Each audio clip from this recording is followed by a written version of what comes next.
Hello function lovers and E Jain lovers. तो guys कैसे हैं आप सब। तो आज का कमेंट सेक्शन आप प्लीज़ अपने आप के बारे में बताने से भर दीजिए, क्योंकि ये मेरा लास्ट वीडियो है कुछ सालों के लिए। मीन्स कुछ सालों के लिए नहीं, सॉरी कुछ महीनों के लिए, क्योंकि मैं बहुत जल्दी आपके साथ नई एफएफ शेयर करना चाहती हूँ एंड मैं करूँगी भी। जैसे ही मुझे टाइम मिलता है मैं करूँगी। और सबसे पहली बात तो थैंक यू सो मच आपका इतना सारा प्यार के लिए, सपोर्ट के लिए और मेरी सिचुएशन को समझने के लिए, मेरा साथ देने के लिए एंड इतना सारा प्यार करने के लिए। मतलब कि लिटरली मैं इतना ज़्यादा डीमोटिवेट हो गई थी कि मैं दोबारा फंक्शन स्टोरीज़ नहीं सुना पाऊँगी और फिर मेरा क्या होगा। बट आप सब ने मुझे समझाया कि मेरा वर्क, मेरी करियर भी ज़रूरी है एंड मुझे उसके पर ध्यान देना चाहिए। इसके लिए बहुत ज़्यादा थैंक यू। आपने मुझे सपोर्ट किया और मुझे इतना ज़्यादा प्यार दिया। मुझे पता है कि मेरी एज में बहुत सारे लोग बहुत सारी ऊट पटांग चीज़ें करते हैं और इसलिए थोड़ा बहुत कभी डिसमोटिवेट हो जाते हैं, थोड़ा लो फील करते हैं। बट आप सबकी वजह से मैं हमेशा हैप्पी रहती हूँ, हमेशा खुश रहती हूँ, क्योंकि आप लोग मेरे पास हमेशा रहते हो मुझे सपोर्ट करने के लिए। आपने कभी मुझे देखा नहीं है, मुझे जाना नहीं है एंड तब आप लोग मेरे लिए इतना कुछ फील करते हो, मुझसे बातें करते हो, मुझे सपोर्ट करते हो, मुझे मोटिवेट करते हो। लिटरली मैंने ऐसे लोगों से मिलकर मुझे बहुत ज़्यादा खुशी मिली एंड मैं होप करती हूँ कि इन फ्यूचर भी मैं जब भी वापस से बैक आऊँ चैनल पे तो आप लोग मुझे ऐसे ही प्यार देंगे, सपोर्ट करेंगे एंड इतना ही लव देंगे। और मैं जानती हूँ कि मैंने इन दो एफएफ को, लव इन टाइम और लॉन्ग लॉस्ट लव को, मैं इतना समय नहीं दे पाई जितना एक्चुअली में देना चाहिए था। मैं खुद भी जानती हूँ कि ये स्टोरी को मैंने सिर्फ भगाया है, जो मेन एक्चुअली फीलिंग्स थी मैंने तो उसे दिखाया ही नहीं एंड इसके लिए मैं माफ़ी चाहती हूँ। बट हाँ, मैं आपसे वादा करती हूँ कि जब भी मैं वापस आऊँगी मैं आपके लिए एक प्योर, एक ट्रू लव की स्टोरी लाऊंगी, जो मुझे एक्सप्लेन करनी थी। एक्चुअली ये स्टोरी मुझे एक्सप्लेन करनी थी बट क्योंकि मेरे पास समय नहीं है, तो जब भी मैं वापस आऊँगी तो मैं सबसे पहले वही स्टोरी एक्सप्लेन करूँगी जो जो सिर्फ लव से भरा है, सिर्फ और सिर्फ जिसमें सिर्फ प्योर लव है, जो ट्रू लव स्टोरी है। मीन्स वो एक ट्रू इंसिडेंट पे बेस्ड स्टोरी हो। और ये जो स्टोरी है ना, वो मेरे एक कज़िन की है, जिन्होंने, मैंने पूछा था जिनसे और उन्होंने कहा कि ठीक है तुम उसे वांगशन की वे में एक्सप्लेन कर सकती हो। ये स्टोरी मुझसे, मेरे फैमिली से रिलेटेड है एंड इसे मैं वांगशन के तरीके से दिखाऊंगी। बट हाँ, उस स्टोरी में एकदम प्योर, सिर्फ और सिर्फ प्योर लव है। मैं उस स्टोरी को पूरा टाइम दूंगी, बहुत सारा टाइम दूंगी एंड आप पर जितने भी आपको कंप्लेंट्स थे इस स्टोरी से, तो मैं उसका कुछ भी नहीं कर सकती एंड ये मेरे लास्ट वीडियो है। आई होप कि आप मुझे ढेर सारा प्यार देंगे। जितने लोग भी इसे देख रहे हैं ना, तो प्लीज़ प्लीज़ प्लीज़ एक आखिरी बार, बस कुछ महीनों के लिए जो मैं गायब रहूँगी उसमें मुझे इतना सारा मोटिवेशन की ज़रूरत है ना, इसलिए प्लीज़ प्लीज़ प्लीज़ मुझे इतना सारा प्यार दीजिए कमेंट सेक्शन में ना, कि बस मैं रो पड़ूँ प्लीज़, क्योंकि मैं सच में चाहती हूँ कि आप लोग एक बार मुझे कमेंट करिए, क्योंकि अब आपको मेरी स्टोरी सुनने को नहीं मिलेगी, मुझसे बातें करने की, मेरी बकवास सुनने को नहीं मिलेगी। बट मैं चाहती हूँ कि आप लोग एक बार मुझे मेरे कमेंट सेक्शन में एक हार्ट ही मुझे दे दीजिए, या जो भी मुझे कुछ देना है बस एक बार मुझे ले दीजिए। मैं सबके कमेंट चाहती हूँ, मैं एटलीस्ट 200 कमेंट्स चाहती हूँ, क्योंकि मैं सच में दिल से ये चाहती हूँ। बहुत सारी बकवास हो गई, तो once again thank you so much. तो चलिए आज का ये लास्ट पार्ट हम स्टार्ट करते हैं। तो हमारे शियांग बैंग और उनकी क्लैन बस एक दूसरे के आमने सामने खड़ी हुई थी, मीन्स बैठी हुई थी। और तब वहाँ से वे क्लैन के जो पहले किंग थे, यानी वेली, वो आगे आ गए। सबसे पहले तो सबको ग्रीट करते हैं और यहाँ से ये सब भी सबको एक दूसरे को ग्रीट करते हैं। और जब वेली अपनी बात करते हैं, कि अपनी बात रखते हैं लैंग क्लैन के सामने, कि मेरे भाई और भाभी ने लैन वांगजी का, सेकंड प्रिंस ऑफ गुसू का हाथ मेरे नेफ्यू के लिए मांगा था और हम दोनों ही क्लैंस के बीच में ये संधि थी। बट उस समय ना ही लैन वांगजी का जन्म हुआ था और ना ही विंग इतना बड़ा था। बट तभी उनके पेरेंट्स ने इस शादी को स्वीकार किया था तो हम कोई नहीं होते इसे तोड़ने वाले, जब इनके पेरेंट्स खुद चाहते थे। इसीलिए मैं ये नहीं कह रहा कि इन दोनों की शादी नहीं होनी चाहिए, बट मैं ये कह रहा हूँ कि विंग अभी आया है, उसने सबसे पहले उसे वी क्लैन की रिस्पॉन्सिबिलिटी संभालनी होगी, क्योंकि वो जो जगह है जो उसके पिता की, मेरे भाई की वे चांसे की है, उसे उसे पूरा करना होगा। उस पूरे वी क्लैन की रिस्पॉन्सिबिलिटी उसे संभालनी होगी। इसीलिए मैं चाहता हूँ कि शादी अभी ना हो, क्योंकि अगर अभी शादी होती है तो उसका ध्यान, इसे अपनी आधा से ज़्यादा ध्यान, अपना समय वांगजी को देना होगा, क्योंकि जब भी है वांगजी उसका स्पाउस होगा। इसीलिए मैं चाहता हूँ कि ये शादी को हम कुछ सालों के लिए टाल दें, ताकि विंग अपने क्लैन को, अपनी रिस्पॉन्सिबिलिटी को हर वो चीज़ सीख सके, ताकि वांगजी को वो प्रोटेक्ट कर सके और अपने अल्फ़ा को भी कैसे उसे काबू करना है वो सीख सके। इसीलिए मैं चाहता हूँ कि इन दोनों की शादी को, जो अभी तक हो जानी चाहिए थी, क्योंकि 18 में ही उनकी शादी होती, बट मैं चाहता हूँ कि ये शादी जब वांगजी 20 साल का हो तब हो। आप लोग क्या चाहते हैं, मीन्स क्या आप हमें 2 साल दे सकते हैं, ताकि हम अपने प्रिंस को एक परफेक्ट किंग बना सके, क्योंकि अभी वो शॉन्शु जो कि वो क्लैन में रहता था, उसे सीख कर भी वो शियान बनना होगा, वी क्लैन का किंग बनना होगा। तो क्या आप लोग ऐसा कर सकते हैं? और तब सभी land Hwan, land वांगजी, land Chiran एक दूसरे की तरफ देखते हैं और वांगजी इशारे में कहता है कि हाँ, और तब हुआन मुस्कुराते हुए कहते हैं, वही अपनी क्यूट सी जेंटल सी स्माइल लेते हुए कहते हैं, ठीक है, हमें कोई दिक्कत नहीं, बट हाँ, तो फिर हमें इससे कोई दिक्कत नहीं है, बट ये है कि हमारे वांगजी को जब भी उसके अल्फ़ा की ज़रूरत होगी, उसका अल्फ़ा वहाँ होगा। हम ये नहीं कह रहे कि उन दोनों को शादी करनी होगी या अभी दोनों को हीत या रट एक साथ बिताने की ज़रूरत है। मेरा मतलब है कि वो दोनों ही हमेशा फ्रेंड्स बने रहेंगे, एक दूसरे के टच में रहेंगे, एक दूसरे से जैसे वो अभी रहते हैं वैसे रहे, फ्रेंड्स की तरह।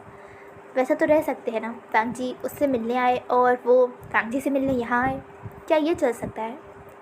तो फिर वेली हंसते हुए कहते हैं, ज़रूर, हमें कोई दिक्कत नहीं है। वैसे भी लाइफ पार्टनर से पहले अगर फ्रेंड्स बने, बेस्ट फ्रेंड्स बने, तो लाइफ बिताना आसान हो जाता है। एक दूसरे को हम जैसे दोस्तों की तरह समझते हैं ना, वैसे समझे तो जीवन साथी बनना तो बहुत अच्छा हो जाता है। हमें कोई दिक्कत नहीं है, हमें तो बस आपसे समय चाहिए था, ताकि हम इस मो शॉन्शु को भी वो शियान बना सकें। और तब वो एक दूसरे को हाँ कहते हैं, और अब ये डील हो जाती है कि जैसे ही हमारा वांगजी 20 का होगा, उसकी 20 बर्थडे के बाद ही उसकी और मो शॉन्शु यानी कि हमारे वी शियान से उसकी शादी हो जाएगी। और इससे ना ही उसे दिक्कत थी और ना ही हमारे विंग को, क्योंकि उसे भी पता है कि उसे बहुत कुछ सीखना है, काफ़ी सारी चीज़ें उसे आनी चाहिए जो कि उसने अभी तक नहीं सीखा है, इसीलिए वो भी रेडी था इसके लिए। और तब हमारा वी ली कहता है कि अब हमें यहाँ से चलना होगा वी क्लैन के लिए, और वहाँ पर हमें सब कुछ सभी को एक्सप्लेन करना होगा। तो हम अपने किंग को यहाँ से लेकर जाने की अनुमति चाहते हैं। तो फिर लैनवान भी कहते हैं, हाँ ठीक है, आप उसे लेकर जा सकते हैं। और रही बात राजकुमार वे लुयांग की, तो क्या आप उन्हें यहाँ छोड़ेंगे या? हाँ, ये वो भी वहाँ जाएगा, अपने भाई की मदद करेगा और उसका राइट हैंड बनकर उसकी हेल्प करेगा। सो हम इसे भी लेकर जाना चाहेंगे, हमें कोई दिक्कत नहीं है, आप लेकर जा सकते हैं इन्हें। और आप कल जाइए, आज इन दोनों को ही एक दूसरे के साथ समय बिताना चाहिए। आप कल सुबह मॉर्निंग में निकल सकते हैं वी क्लैन के लिए। और तब वेली कहते हैं, हाँ ज़रूर, और तब तक हम बड़े भी एक साथ बातें कर सकते हैं। और तब वो वांगजी, विंग और वी लुयांग, वो तीनों ही वहाँ सभा से निकल जाते हैं और बाकी बड़े अपने जो पुराने ज़माने की यादें थी उन्हें एक साथ बिताने के लिए एक अलग सी जगह पे आके बैठ जाते हैं, और वहाँ पे वो मीटिंग ख़त्म हो जाती है। और वो तीनों ही वांगजी के साथ वांगजी की उस फेवरेट जगह पर यानी खरगोशों के पास आते हैं। और तब वांगजी, विंग और वे लुयांग, वो तीनों ही एक साथ बैठ जाते हैं। और तब वे लुयांग कहता है, वांगजी मुझे माफ़ कर दो, वांगजी और गगो मुझे माफ़ कर दीजिए, आप दोनों ही। पर क्यों?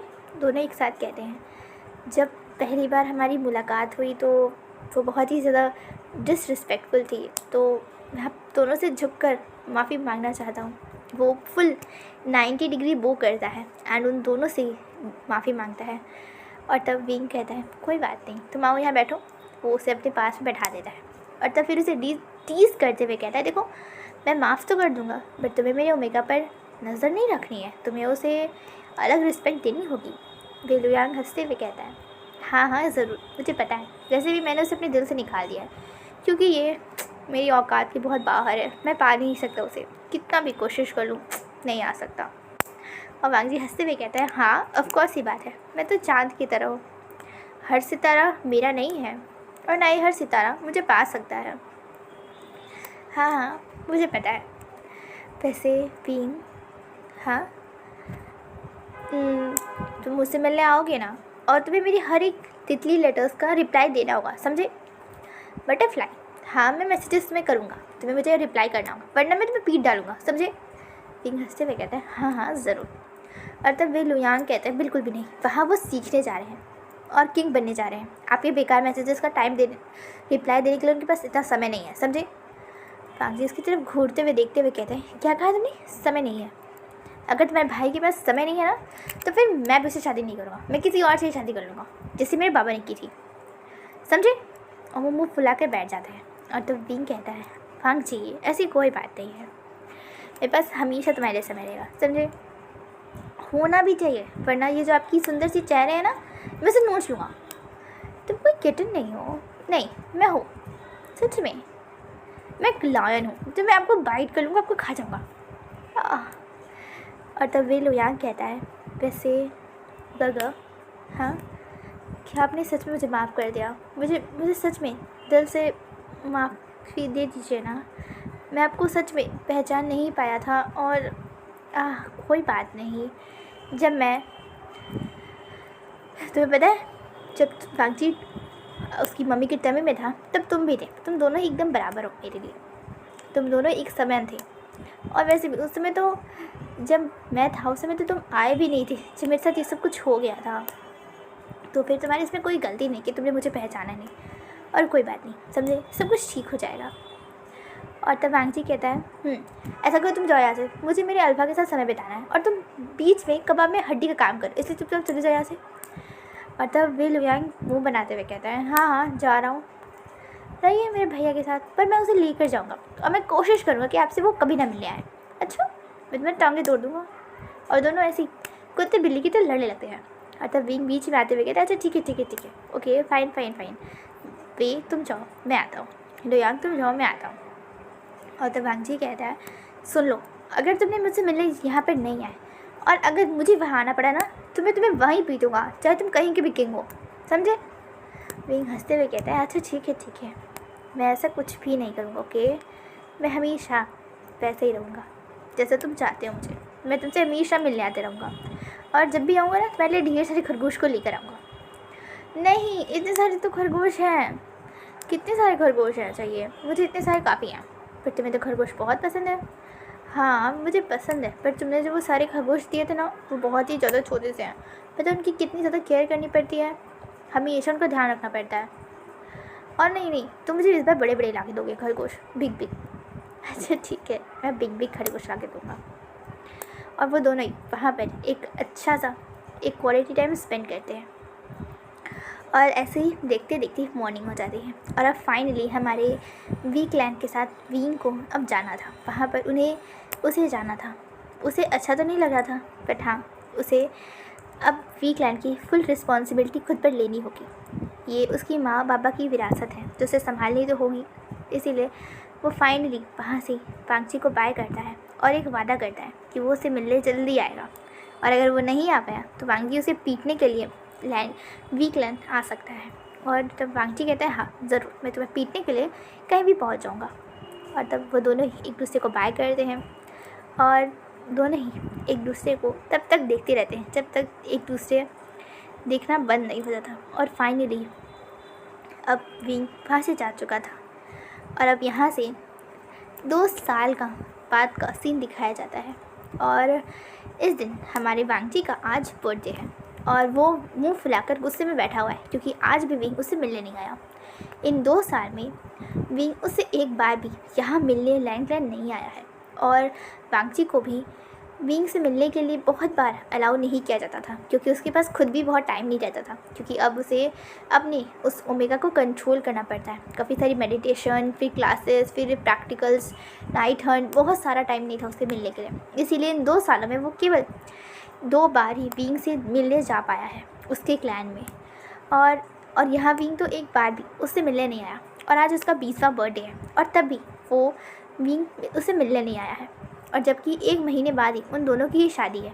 इसीलिए वांगची बहुत ही ज़्यादा गुस्से में है और वो बिल्कुल भी तैयार नहीं है अपने कमरे से बाहर आने के लिए, क्योंकि उसे पता है विंग नहीं आया है, क्योंकि उसने कल ही लेटर में लिख कर दिया था कि वो नहीं आ सकता, उसे एक और चीज़ सीखनी है और उसे कहीं बाहर जाना है। इसीलिए वांगची तो बहुत ही ज़्यादा गुस्से में था और वो उसे मनाने के लिए कोशिश कर रहे थे, बट वांगची किसी की सुनने कहाँ वाला था। वांगची को जब गुस्सा आता है ना तो वो किसी की नहीं सुनता है, इसीलिए वो बहुत ही ज़्यादा गुस्से में था। और आज तो हद हो गई थी कि पिछले 2 साल से उसने वादा किया था कि वो आएगा, बट वो आया नहीं, इसीलिए वो बहुत ही ज़्यादा गुस्से में था। सुबह मॉर्निंग में जैसे वो उठता है तुरंत ही अपने आइस फिनिक्स के फॉर्म में आता है, अपने ओमेगा फॉर्म में आता है और वहाँ से फ्लाई करके चुपचाप निकल जाता है। और यहाँ पीछे लैनहुआन, लैनचेरन उसके पीछे पीछे पीछे पीछे शॉर्ट से उड़कर जा रहे थे बाकी क्लैन के डिसिपल्स के साथ, ताकि वांगची अपने गुस्से में कुछ ऊट पटांग हरकतें ना कर ले। और तब वांगची वहाँ से गुस्से में निकलता है वी क्लैन के लिए, और तब वो वहाँ जाकर देखता है कि पूरा का पूरा वी क्लैन एकदम अपने काम में बिजी है, किसी कोई फ़र्क नहीं पड़ रहा है क्या हो रहा है। और वो देखता है कि वहाँ पर विंग कुछ आर्चरी प्रैक्टिस कर रहा है, स्वॉर्ड फाइट कर रहा है, और वांगची दूर से बस हवा में भी सब देख रहा था और चुपचाप वो टर्न होकर वहाँ से चला जाता है। और वांगची के पीछे पीछे बाकी सभी वापस से लैंड चले आते हैं। आज का पूरा दिन तो वांगची ने ऐसे ही ख़त्म कर दिया था, और जो टाइम बचा था वो चुपचाप अपने कमरे में बैठकर मेडिटेशन करता, बुक रहता। इसलिए आज उसने अपना जन्मदिन बिल्कुल भी अच्छे से मनाया नहीं, कोई भी सेलिब्रेशन नहीं किया। उसे बहुत ज़्यादा गुस्सा आ रहा था कि आखिर विंग ऐसे उसके साथ कैसे कर सकता है। वो पिछले 2 साल से वी क्लैन है और एक बार भी उससे मिलने नहीं आया। क्या वांगची उसके लिए ज़रूरी नहीं है? उसे बहुत ज़्यादा गुस्सा आ रहा था और इसीलिए उसने एक स्क्रॉल बनवाया अपने गगा से, जिसमें उसने शादी को कैंसिल कर दिया है।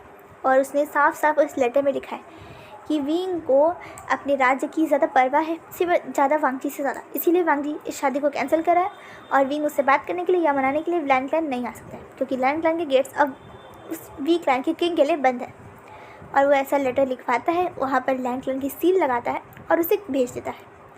और जब 2 दिन बाद विंग को वो लेटर रिसीव होता है, तब तो उसके चेहरे के हाव भाव भी बदल गए थे। उसे सच में ऐसा बिल्कुल नहीं लगा था कि वांगची उस पर इतना ज़्यादा गुस्सा हो जाएगा। और तब विंग फाइनली सबको साथ लेकर, यानी वे लुयांग को, वी ली को और बाकी सभी को लेकर वहाँ से लैंड के लिए निकलता है। 2 दिन का सफ़र करने के बाद वो सभी लैंड पहुँच जाते हैं।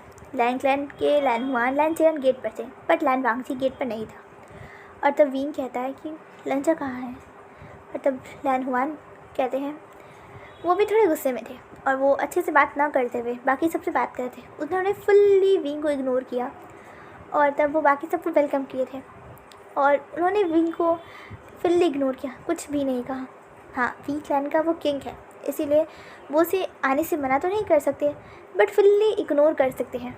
इसीलिए उन्होंने भी बिल्कुल भी बात नहीं की और लैंचेरन ने उस वहाँ पर विंग का स्वागत किया। वो सभी अंदर आए और तब वांगची को ढूंढते ढूंढते विंग जब हांशी के बाहर गया तो हांशी के बाहर एक बैरियर सेट था जिसे वो तोड़ नहीं पा रहा था। और तब वहाँ लैनहुआन आते हैं, कहते हैं कि क्या कर रहे हैं महाराज वे, आपको नहीं लगता कि आपको ऐसे पर्सनली मेरे कमरे के बाहर खड़ा नहीं होना चाहिए? विंग कहता है, हुआन का प्लीज़, मुझे पता है आप मुझसे नाराज़ है, बहुत ज़्यादा नाराज़, मैंने बहुत काम ही ऐसा किया है, वांगची का बर्थडे था, मैंने नहीं आया, मैं उससे मिलने नहीं आया, मुझे पता है, बट आप प्लीज़ मुझे समझिए, मैं अपने अल्फ़ा को कंट्रोल नहीं कर सकता हूँ, आप समझ क्यों नहीं रहे? मैंने आपको कितनी बार लेटर में बताया है कि मेरा रीज़न क्या है। मेरा अल्फ़ा आउट ऑफ कंट्रोल हो जाता है जैसे ही मैं वांगची को देखता हूँ, इसीलिए मैंने यहाँ आना एकदम नहीं आया था, क्योंकि मुझे पता है मेरा अल्फ़ा बिल्कुल कंट्रोल नहीं करेगा। और मैं अभी कुछ भी करना नहीं चाहता। वांगजी अभी 20 साल का ही है, बहुत छोटा है और वैसा वैसा कुछ भी अभी नहीं चाहता। और मैं खुद भी अभी सीख रहा हूँ, समझ रहा हूँ, तो मैं वांगजी को कैसे। इसलिए गगा प्लीज़ मेरी हालत समझिए। बट मैं कुछ भी नहीं करूँगा। तुमने वांगजी को इस बार हर्ट किया है। तुम्हें पता है वांगजी कितना ज़्यादा उदास हो गया है तुमने हारी वजह से। उसके चेहरे की जो स्माइल है ना, जिस पर पूरी दुनिया फ़िदा है, वो ख़त्म हो चुकी है। इसीलिए मैं बिल्कुल भी तुम्हारी सपोर्ट नहीं करूँगा और मैं खुद उसके लिए एक तुमसे बेटर अल्फ़ा ढूंढ के लाऊंगा, समझे। और वो गुस्से में ऐसे कहकर वहाँ से चले जाते हैं और विंग अपने लंजा को मनाने के लिए कुछ सोचने लगता है। और वो तब एक पेपर तालिस्मान का यूज़ करता है और उसे उस बैरियर के अंदर से थोड़ा सा धकेल देता है, पुश कर देता है और वो सीधे पेपर मैन वांगजी के पास आता है जहाँ पर वो बैठ कर रो रहा था वांगजी। और जब विंग ये देखता है तो उसे बहुत ज़्यादा हर्ट होता है कि उसकी वजह से उसका लंजा रो रहा है। वांगजी जैसे ही उस पेपर मैन को नोटिस करता है वो अपने मुंह को फुला लेता है और दूसरी तरफ मुड़ जाता है। और फिर वो पेपर मैन वांगजी के पास आता है, उसे मनाता है, उसे समझाता है, उसे चुप कराता है, उसके आंसू को पोंछता है। और तब वांगजी कहता है तुम्हें कोई फ़र्क नहीं पड़ता ना विंग, कि चाहे मैं जैसे भी हालत में, जिस भी हालत में हूँ, तो मुझे एक बार भी यहाँ देखने नहीं आया। तुमने वादा किया था बट तुम नहीं आए। तुम्हें कोई फ़र्क नहीं पड़ता ना। तुम्हारे लिए तुम्हारा क्लैन तुम्हारे लंजा से ज़्यादा ज़रूरी है ना। अगर अगर तुम्हारे क्लैन के बदले अगर मुझे किसी ने किडनैप कर लिया और कहा कि या तो मैं अपने तुम्हारे क्लैन को तुम बचा सकते हो या मुझे, तुमने क्लैन को बचाओगे ना, तो मुझे भी कोई परवाह नहीं है तुम्हारी मेरी, है ना। मुझे भी कोई परवाह नहीं है। मैं भी मॉन्क हुड को ज्वाइन कर लूँगा, कोई ज़रूरत नहीं है। मैं अपनी पावर से उस सील को हमेशा बनाए रखूँगा। और तुम्हें जिस भी ओमेगा से अपने वीक लाइन में शादी करनी है ना, तुम कर सकते हो। कोई ज़रूरत नहीं तुम्हें मेरे पीछे पड़े रहने की, तुम्हें मेरे पीछे इतना परेशान होने की। मैं तो बहुत ज़्यादा तंग करता हूँ ना, मैं बहुत ज़्यादा डिमांडिंग हूँ, इसीलिए कोई दिक्कत नहीं है, तुम जा सकते हो, मैं कुछ भी नहीं कहूँगा। और वह फिर से रोने लगता है। विंग इस बार कंट्रोल नहीं कर पाता और वह जल्दी से अपनी पावर्स का यूज़ करता है और उस बैरियर को एकदम तोड़ देता है और अंदर आता है और सीधे आकर वांगजी को एकदम हक कर लेता है। वांगजी उसे स्ट्रगल करता है, छूटने की कोशिश करता है, बट विंग उसे एकदम स्ट्रांगली अपने आर्म्स में उसने जकड़ लिया था, एकदम पकड़ लिया था। और तब वांगजी फाइनली मेल्ट हो जाता है और रोने लगता है। और विंग कहता है मुझे पता है कि मैंने तुम्हें बहुत हर्ट किया है, मैंने बहुत हर्ट किया मैं लंजा को, बट लंजा मेरे लिए तुम्हारे से ज़्यादा ज़रूरी कोई नहीं है। मैंने तो सीखा भी ये सब कुछ तुम्हारे लिए, ताकि मैं तुम्हें एक परफेक्ट जगह दे सकूं, रहने के लिए तुम्हें सेफ्टी प्रोवाइड कर सकूं। लंजा प्लीज़ समझो, तुम अगर मेरे साथ मैरिड होते हो, वी क्लैन आते हो, तो क्या मुझे सबसे पहले अपनी क्लैन को अंडर नहीं करना चाहिए। इतने सारे मंत्री थे जो मुझे हटाना चाहते थे, तुम्हें पता है उन्होंने मेरे लिए ना जाने क्या क्या किया ताकि मैं हट जाऊँ या मुझे कुछ हो जाए। और प्लीज़ लंजा, मैं तुम्हारे साथ कुछ भी होते हुए नहीं देख सकता था। और रही बात मेरे यहाँ ना आने की, तो एक वजह थी लंजा। क्या वजह थी? हाँ, मुझे तुम्हारी कोई भी एक्सप्लेनेशन नहीं सुनी। मैं तुमसे शादी नहीं करा, तुम मुझसे शादी नहीं करोगे तो मैं ज़बरदस्ती तुमसे शादी करूँगा, समझे। बट तुम ही मेरे हस्बैंड का हो, मैं तुम्हें किसी और का नहीं होने दूँगा। अच्छा, तुम्हें कोई मेरी परवाह नहीं है, मुझे पता है। तुम बिल्कुल मुझसे प्यार नहीं करते, मैं बहुत ज़्यादा तुमसे प्यार करता हूँ। तो क्या करूँ तुम्हारे प्यार के लिए? अच्छा, तुम्हें मुझसे प्यार है ना? हाँ, मैं करता हूँ, बताओ क्या करूँ? तुझे लैंड क्लैर की खाई है ना, जाके कूद जाओ उस पर से, समझे। और तब मुझे पूरा यकीन हो जाएगा तुम मुझसे प्यार करते हो। और विंग कहता है तो फिर ठीक है, जैसा लंजा चाहता है मैं वैसा ही करूँगा। और लंजा शॉक्ड होकर उसे देख रहा था। वो कहता है क्या कह रहे हो? और विंग जल्दी से उठता है और अपनी पावर्स का यूज़ करते हुए तुरंत ही उस लैंड की खाई के पास टेलीपोर्ट करता है, क्योंकि विंग अब ये सब कुछ करना सीख गया था। और वांगजी तो शॉक्ड हो जाता है। वांगजी जल्दी से वहाँ से अपनी स्वॉर्ड का यूज़ करता है और जल्दी से वहाँ पहुँचता है। बट वो देखता है कि विंग ऑलरेडी उस खाई में गिर रहा है। वांगजी चिल्लाते हुए कहता है विंग ये क्या कर रही हो? बेवकूफ़ लड़की, वापस आओ, अपनी फीलिंग्स का फॉर्म का यूज़ करो, वापस उड़ के यहाँ आओ। विंग देखो, अगर तुमने खुद को कुछ भी किया ना तो मैं भी खुद को ख़त्म कर लूँगा, समझे। विंग जल्दी से अपनी टेलीपोर्टेशन तालिस्मान का यूज़ करता है और वांगजी के सामने आ जाता है। और वह कहता है तुमने तो कहा था कि प्रूव करो। तुम पागल हो क्या? कुछ भी मैं कहूँगा तो कर लोगे। वो रोते हुए से हक कर लेता है और विंग उसे शांत कराते हुए कहता है मुझे पता है तुम हर्ट हो, प्लीज़ मेरी कंडीशन को भी समझो। मैं नहीं आ पाया, एक वजह थी, प्लीज़ मैं बस अपनी माँ बाबा के कातिल को ढूंढ रहा था। कातिल क्या मतलब हुआ? मैं जब वहाँ गया ना तो मुझ पे काफ़ी सारे अटैक हुए थे। कोई मुझे ख़त्म करना चाहता था, कोई हटाना चाहता था। और तब मैंने उसे ढूंढा, पता किया, और तब मुझे पता चला कि मेरे माँ बाबा का उस नाइट हंट पे एक्सीडेंट होना कोई इत्तेफाक नहीं था। उन्हें जानबूझकर वहाँ मारा गया था। उन्हें रास्ते से हटाने के लिए ये सब कुछ किया गया था। और ये तो मेरा भाग्य था कि मैं बच गया, वरना मैं भी उसमें ख़त्म हो जाता। पर तो किसने किया? ये बाबा के एक दुश्मन ने किया था। वो नहीं चाहता था कि वो हमारे क्लैन के बहुत ही ज़्यादा पुराने सेनापति थे, जिन्हें धोखा उन्होंने पहले हमारे क्लैन के साथ धोखा किया था। इसीलिए बाबा ने उन्हें निकाल दिया था। बट वो बहुत ज़्यादा गुस्सा थे इस बात से, इसीलिए उन्होंने बदला लेने के लिए बाबा के साथ ऐसा किया। और वो मुझे भी ख़त्म कर देना चाहते थे, क्योंकि मैं बाबा की आखिरी निशानी हूँ। इसीलिए उन्होंने ऐसा किया था। और अगर तुम वहाँ बार बार आते तो क्या तुम पर ख़तरा नहीं होता? अगर मैं यहाँ पर आता तो भी ख़तरा होता, क्योंकि मुझे नहीं पता कि वो कैसे मुझ पे हमला कर देगा, कहाँ से करेगा। और तुम्हें कुछ हो जाता तो मैं कैसे कुछ बर्दाश्त कर पाता? हाँ बताओ, तुम चाहते हो क्या मैं विंग हर्ट हो? नहीं, मैं नहीं चाह सकता। तो बस मैं भी नहीं चाहता कि मेरा लंजा हर्ट हो। तो फिर क्या तुम मुझे पहले नहीं बता सकते थे? लंजा, मुझे माफ़ कर दो, बट मैं तुम्हें स्ट्रेस नहीं देना चाहता था। मुझे पता है कि तुम्हें ऑलरेडी बहुत कुछ सीखना था। तुम्हें अपने ओमेगा को कंट्रोल करना, क्लासेस, फिर ट्रेनिंग, फिर नाइट हंट, बहुत सारा काम था तुम्हारे पास। मैं कैसे तुम्हें एक और टेंशन देता? हाँ, और वैसे भी मैंने उस इंसान को ढूंढ लिया है और पकड़ लिया है। और कल ही मैंने उसे ढूंढा। और जब तुमने मुझे संदेश भेजा, तो मैं जब निकल रहा था ना, तब उसने फिर से मुझ पर हमला किया था। और तब जाके मैंने उसे पकड़ा। फाइनली 2 साल के बाद वो मुझे पकड़ाया है मेरे हाथों में। और वो कहाँ है वो इंसान? वो तभी कारागार में होगा। अभी सच में। तो तब तुम मुझे शादी नहीं ना तोड़ोगे? नहीं, मैं नहीं तोड़ूँगा, बट तुम्हें फिर मुझे ध्यान रखना होगा। हाँ, मैं ऐसा दोबारा बिल्कुल नहीं करूँगा। अब तो मैं शादी तक यहीं रहूँगा। नहीं, शादी तक हम यहाँ नहीं रह सकते। क्यों नहीं? नियम है, शादी से पहले हम एक दूसरे को नहीं देख सकते। हाँ, तो वो 2-3 दिन पहले ना, तब तक मैं यहाँ रह सकता हूँ। और वैसे भी मैंने वहाँ पर, अब मैं अपने अंकल और वेलुयांग को वापस भेज दूँगा। वो लोग संभाल लेंगे, और तब तक मैं यहाँ रह सकता हूँ तुम्हारे पास। ठीक है। और वांगजी से मुँह बनाते हुए कह रहा था। फिर हंसते हुए कहता है, लंचा लंचा लंचा, तुम्हारा कुछ नहीं हो सकता। मेरी क्यूटी पाई, मेरी क्यूट बनी हो तो विंग। और ऐसे ही देखते देखते 1 महीने का भी टाइम बीत जाता है। और इस 1 महीने में हमारा विंग तो यही था, हमारे वांगजी के साथ मस्ती करता, समय बिताता, उसे जानता समझता, अपनी 2 साल की चीज़ें समझाता बताता, और काफ़ी सारी वो लोगों ने मस्ती की। और आज फाइनली हमारे शियांग वेन की शादी थी। उन दोनों ने ही एक बहुत ही ज़्यादा सुंदर सा अपना एक रेड अटायर पहना था। और वांगजी ने अपने चेहरे को फुल्ली कवर किया था वेल से, जैसा कि रिचुअल है। और तब स्टेज पर हमारा विंग हमारे वांगजी के लिए वेट कर रहा था। और वहाँ हमारा वांगजी अपने गग के साथ एंटर करता है।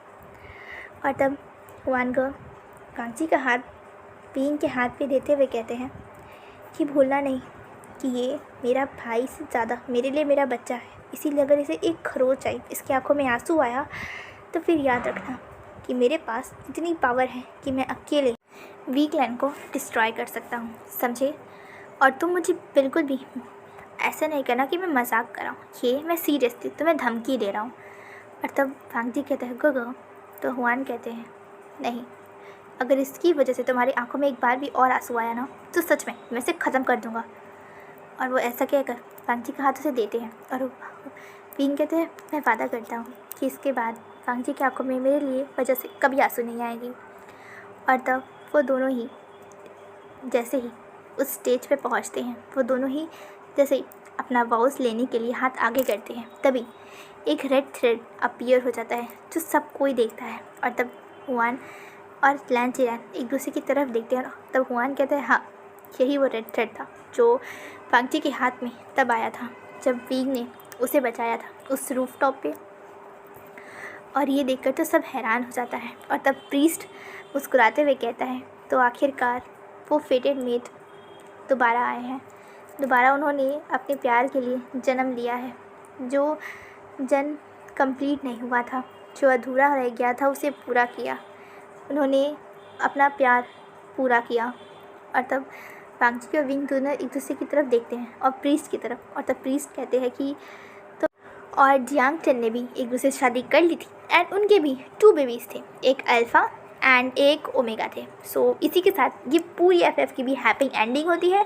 और जितने भी बाकी अल्फ़ा ओमेगा थे उन दोनों ही वो सभी को अपनी अपने मेट मिल जाते हैं और एक क्यूट सी हैप्पी एंडिंग के साथ ये स्टोरी यहीं फिनिश होती है। तो गाइस आई होप कि आपको ये स्टोरी ये एफएफ बहुत ही ज़्यादा पसंद आया होगा। So love you guys, bye bye, take care and see you very soon in my next FF. Bye bye guys and take care of yourself, love you all, bye.